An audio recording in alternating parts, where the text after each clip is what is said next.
Y ahora la última conferencia de esta mañana, Maximizar el financiamiento para el desarrollo, la gobernanza de las asociaciones público-privadas a cargo de James Brumby, director para América Latina y el Caribe, Asia del Sur y del Este, de la Práctica Global de Gobernabilidad del Banco Mundial. James Brumby, con ustedes. Acá.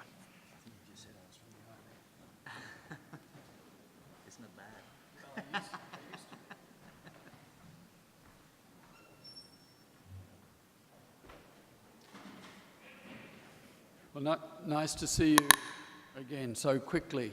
Actually, just before I start, I would also like to acknowledge the contribution from Mario Passau. I didn't mention him in my earlier comments, but he was an impeccably good colleague who worked with us closely across 19th Street in Washington, D.C. I know he did a lot very directly with this group, but he did a lot more in other places. So I just really valued his colleagueship and his contribution to this area.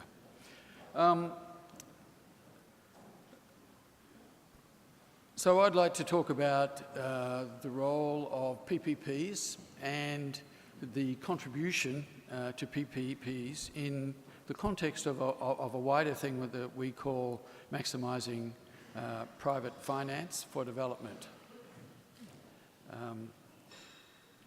So in doing so, I'd like to cover 4 topics. The first is that plugging the infrastructure financing investment gap is a global priority. Second, that PPPs are part of maximising private development finance, which is a possible response, but there are many challenges in mobilising this private finance. Thirdly, what is really required to make private finance for development a success? And fourthly, what are some of the efforts in this region to make it happen? So first of all, just some of the gaps that have been identified per sector are just quite simply massive. So if we look at this graph, this is work that was done several years ago by Standard & Poor's and McKinsey. There's an identified gap of about $57 trillion worth of infrastructure spending in the world. Now, that's not an exact science because much depends on assumptions and quite frankly also depends on technology. So technology can have very dramatic impacts on our demand for heavy-end infrastructure finance.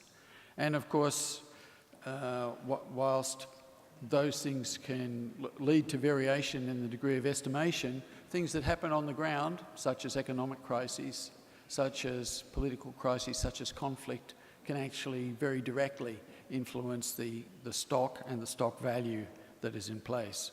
If we convert that 57 trillion into allocations around the world, LAC has an identified gap of about 8 trillion. It's not the biggest, but it's far from trivial. But of course, infrastructure is not the only area, in a sense, where private finance is required to assist the development process. So in the 2015 Development Committee paper that was considered and informed very much the Addis Ababa Agenda for Action, the paper was called From Billions to Trillions, Transforming Development Finance, that what it really identified was that a lot of the language about official development financing is around billions, when in fact what was needed at the country level were trillions of dollars to achieve the Sustainable Development Goals. In that paper, it was argued that the use of concessional financing should be used strategically to crowd in private finance. So rather than being an end in itself, the idea was that development finance could be used to stimulate additional sources of finance. But it also noted that hitherto the largest supply of development resources remained domestic public spending, but in fact the greatest potential for expansion lied with private finance. And in particular, the multilateral development banks were asked to enhance their financial leverage. Second, to ramp up assistance for domestic resource mobilisation and efficient public spending. And thirdly, to catalyse private investment wherever possible. So the idea of ramping up domestic resource mobilisation is something that I work on a lot. And it's an important one, but it's also influenced a bit by the range and the capacity. So if we have a look at LAC, what is the pre-existing amount of fiscal space to plug the investment gap? What we see is that 31 out of 32 countries have an overall fiscal deficit in 2017, and that the debt, whilst it's uneven across the LAC countries, is at an average of just a little bit less than 60%. So a number of countries, of course, are already involved in fiscal adjustments, but their ability to attack the revenue side, which I just alluded to, is in fact very uneven. So what this graph along the bottom shows the deficit. To the left is a bigger deficit, to the right is a smaller deficit, and it shows the total amount of revenue. The higher up on the vertical axis, the more revenue is being raised. So for instance, the top left-hand quadrant is countries which have high deficits and high taxes. That's actually not a very good place to be. The top right-hand is low deficits but high taxes. The bottom right-hand is low deficits and low taxes. And then the bottom left-hand is high deficits and low taxes. So the countries in LAC are very spread around that. As I mentioned, the top left-hand corner is not a good place to be because it suggests that there's little additional capacity. There's a lot of fiscal pressure on the one hand, but there's not a lot of capacity to raise additional funding on the tax side. It's also a couple of other characteristics about taxes in LAC. Many of you, of course, would know this very well, that high company income tax collections underpin performance in many countries, but international tax avoidance, tax competition, and digitalisation pose very significant risks, actually, to company income tax as a viable and sustainable tax base going forward. Personal income tax collections, conversely, are very low across the board in LAC, particularly in countries with the low deficits. So that suggests that the countries with low deficits, if they did want to raise additional money for spending, they could do so through personal income tax. And then I think aside from the tax structure, LAC countries with low revenues have issues around corruption, which I alluded to earlier, and problems with tax compliance. The net result of that story is if LAC countries are looking to domestic resource mobilisation to raise money to achieve the SDGs, their ability to do so is very uneven. But there are many other challenges, I guess, to maximising private finance for development. So while the infrastructure gaps that I've just alluded to tell us of the underlying demand for additional funds to go into infrastructure, it doesn't sort of address the direct question of what is the supply. So you would imagine if you have a demand, 57 trillion, and a large supply, then this should sort of pretty naturally happen. But when we look at the supply, there was in fact a World Bank report on this that looked at the contribution of institutional investors to private investment in infrastructure. Such spending only makes up 0.7% of total private participation. So in other words, if you have a look at all the institutional investing that's going on, only 0.7% of it is going into public infrastructure. So the banks, which have 40 trillion in assets, the investment companies with 29 trillion, the insurance companies and private pensions, 26 trillions, there is a lot of money out there which is looking for good projects, but the good money is not finding its way necessarily to the good projects. So that tells us really that it's a lot more than just about demand and supply.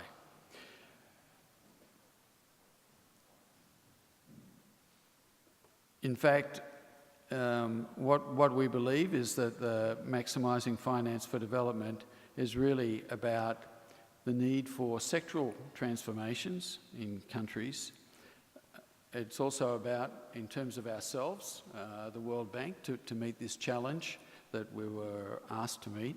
It's also about more effective collaboration within ourselves, between the IFC and MEGA.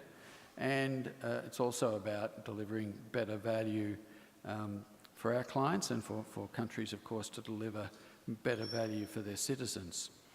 So there are the what's called the principles for crowding in private sector finance, articulated in Hamburg, known as the Hamburg Principles, and these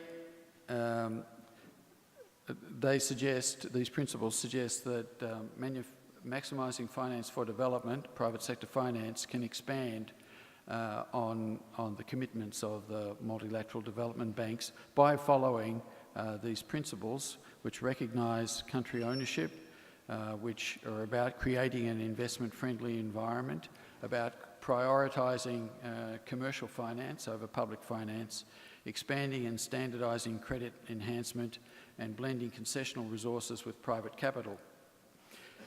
The resource constraints and increased demand, we believe, requires something of what's called a paradigm shift, because development finance, as I mentioned, our resources are contracting at a time when aspirations are certainly increasing. So the MDBs are committed to collectively increase private financing mobilised by between 25 and 35% over the next 3 years to 2020.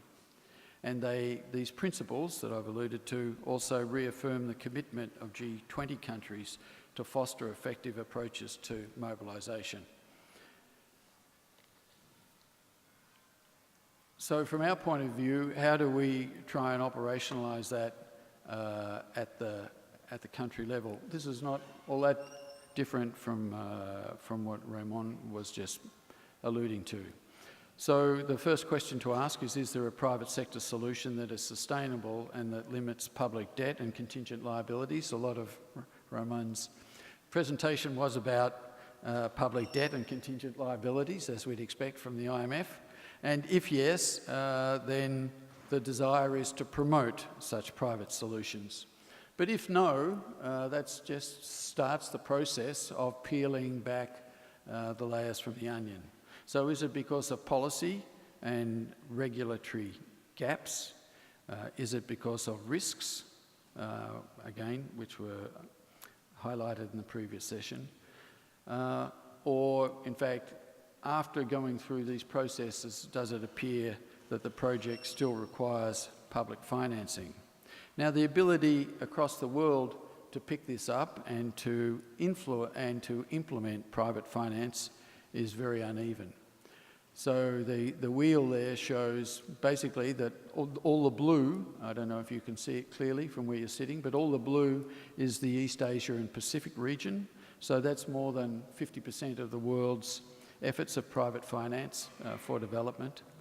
And it's dominated by China and Indonesia.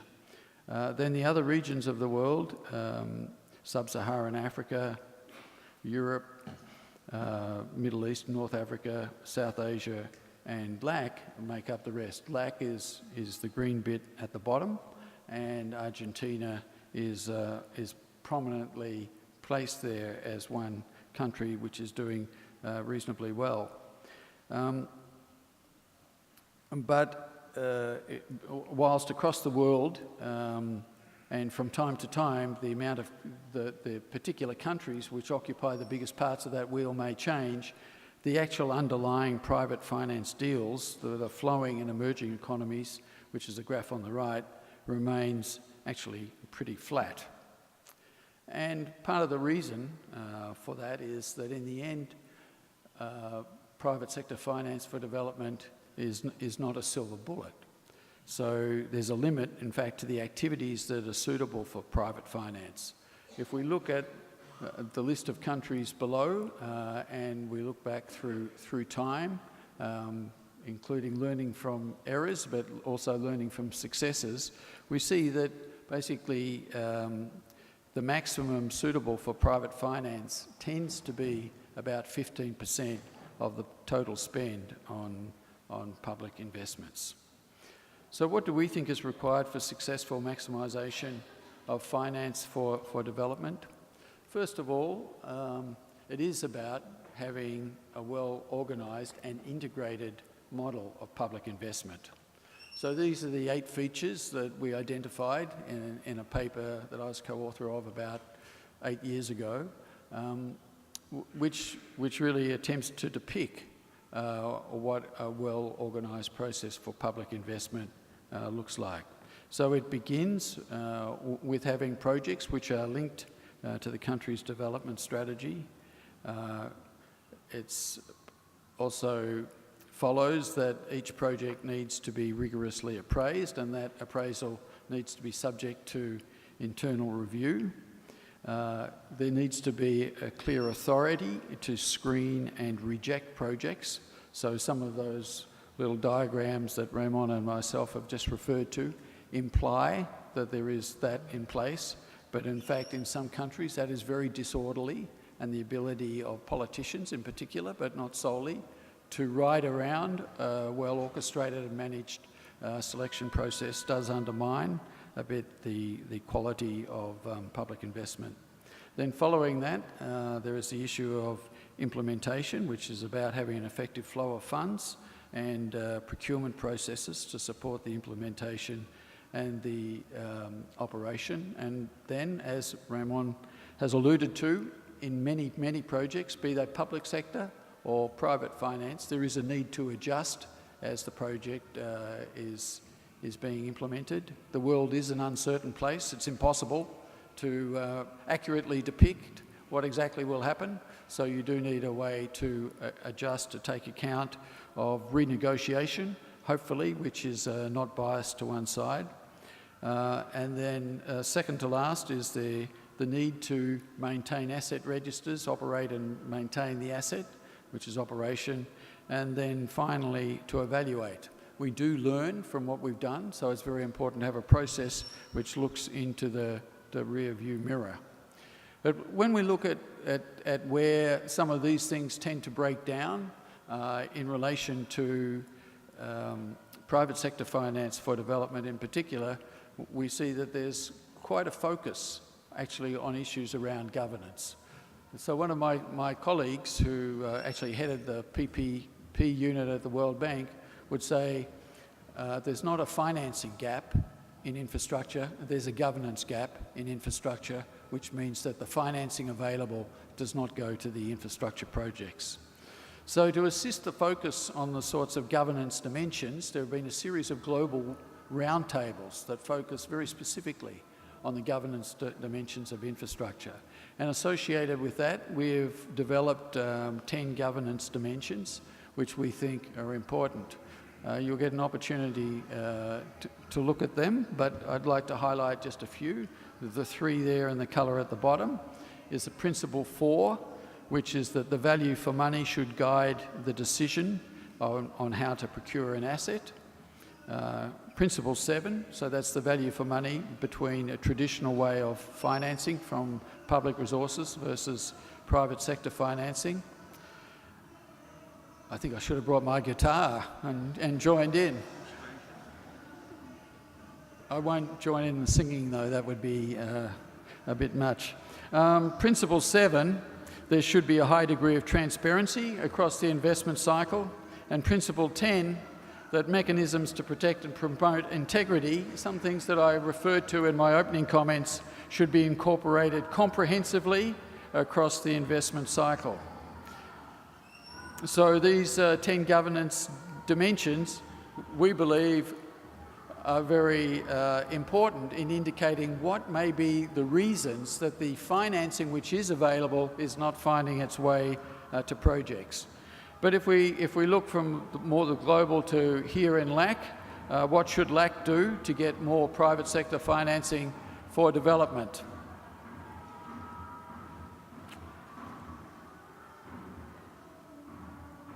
First of all, and it won't surprise you I'm saying this given my comments earlier, there is a need to confront corruption at the national and subnational levels as well as across the region. We at the bank are here to help. The way that this question is posed is corruption is sometimes described as the cancer of corruption, and the question here is, has it metastasized? So that means, has it spread to, in a sense, all parts of the state and the community? So just some of the examples of what we're doing at the country level. So in Brazil, we've assisted with work on strengthening governance in infrastructure to help make project implementation more efficient. And that's really focused a lot on the coherence between fixed-term planning, which is an important part of Brazil's public resource system, budgeting and disbursement. So even though these things all exist, in fact, they were not all that well linked together, which was not helpful for the certainty with which projects were implemented and the ability to attract finance. The second is in Argentina. We have, for instance, conducted a workshop recently on financial accounting and reporting of PPPs, which in particular highlighted the fact that quite a number of the assets in Argentina, which have a public purpose, were not being held on the public sector balance sheet. And then thirdly, for instance, in Colombia, knowledge services around the implementation of IPSAS.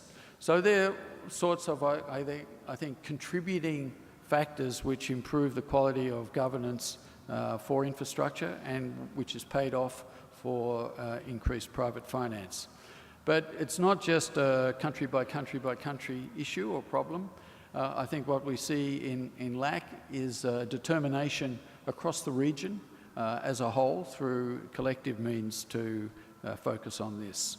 So the Summit of the Americas had a theme on corruption and democratic governance.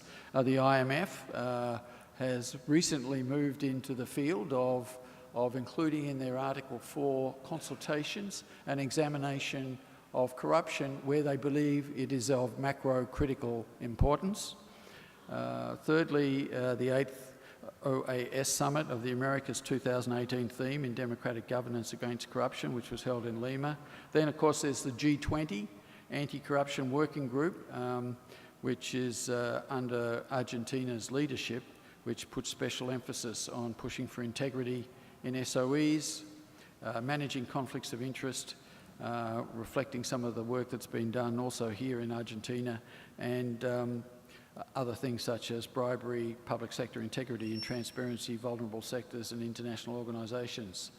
And as I mentioned also earlier, there have been the sorts of events like CRESUR and also Quantus Claris, and most particular with Quantus Claris number 2, which occurred in June in Panama, the identification of the Panama Accord, and in particular there are 3 pillars around quality and transparency of fiscal information, around accountability and enhancing stakeholder collaboration. It's our view, which brings us right back to this group here, that accounting is very central to the ability to maximise finance for development. So professional accountants in both the public and private sectors have a critical role to create an enabling environment to maximise private finance for development.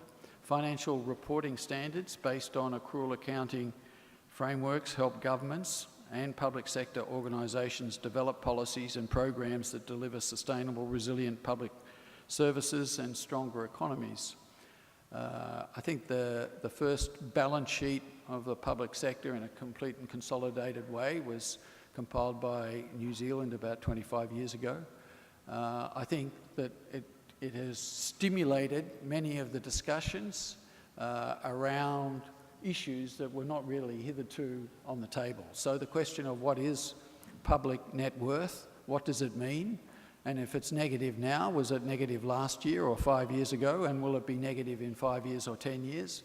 It also prompts questions around exactly what are assets for. And And our view about what asset may be able to be liquefied at one point in time can be quite different from our view about what an asset can be liquidated at another point of time. So I think the profession really has an important role in developing and supporting the globally accepted standards for financial reporting for both the public and private sectors, in auditing and in ethics also, and this assists greatly in facilitating global investments and transactions by ensuring common practices across the globe and supporting capacity building.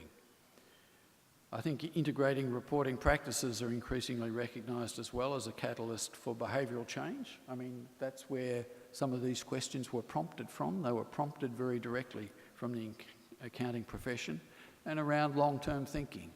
So certainly when we were in New Zealand, we decided to have a look at, if we knew what the balance sheet looked like in 1999, did we know how it looked in 2039?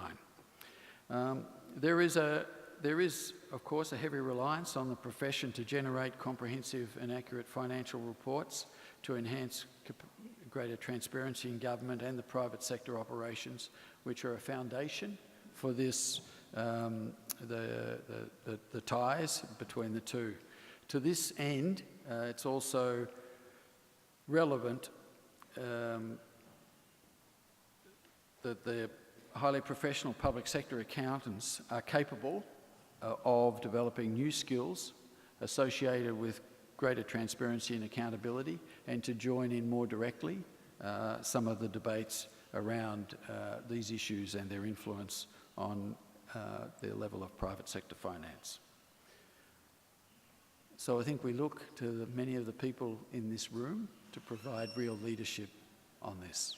Thank you very much.